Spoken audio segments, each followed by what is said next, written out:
thought I knew what to expect from a drama that takes place in Iran and involves the kidnapping of a person who's thought to be a notorious torturer. Given the temperature and the history of Tehran, the pull of such difficult real-life issues is to be expected.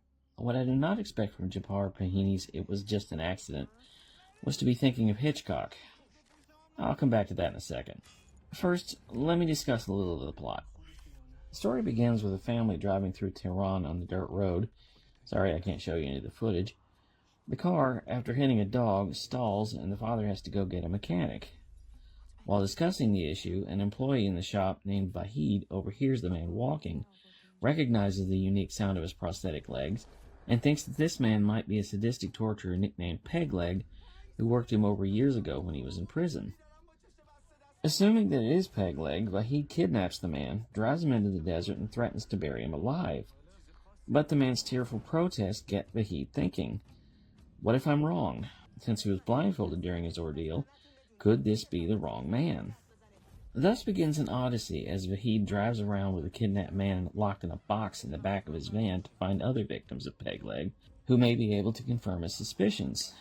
Eventually, he draws several key players into his kidnapping scheme, including a photographer and a bride and groom who are about to walk down the aisle. None of these people can confirm Pegleg's identity because they themselves were blindfolded during their torment. All of the participants are drawn into questions of morality. Is this man really who they think he is? Is this act of vigilante justice justified if he turns out to be the man that they're looking for? The movie raises those questions off and on, but much of it is about the kidnapping plot, which, yes, I thought of Hitchcock. There's a clockwork way in which the narrative lays out the journey Vahid is on, the people he gathers along the way, and the plot holes he runs across in his plan to figure out if he has the right man. In a weird way, I thought of Notorious, which also had a beefy plot with a lot of human questions at the center. The story of the director is just as interesting as the film itself. Pahani was imprisoned himself in 2010 and has since been refused permission to make films, so this film is an act of total rebellion.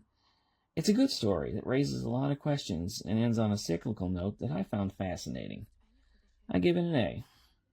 For Armchair Cinema, I'm Jerry Dean Roberts. I'll see you next time. Please drive home carefully and come back again soon. Good night.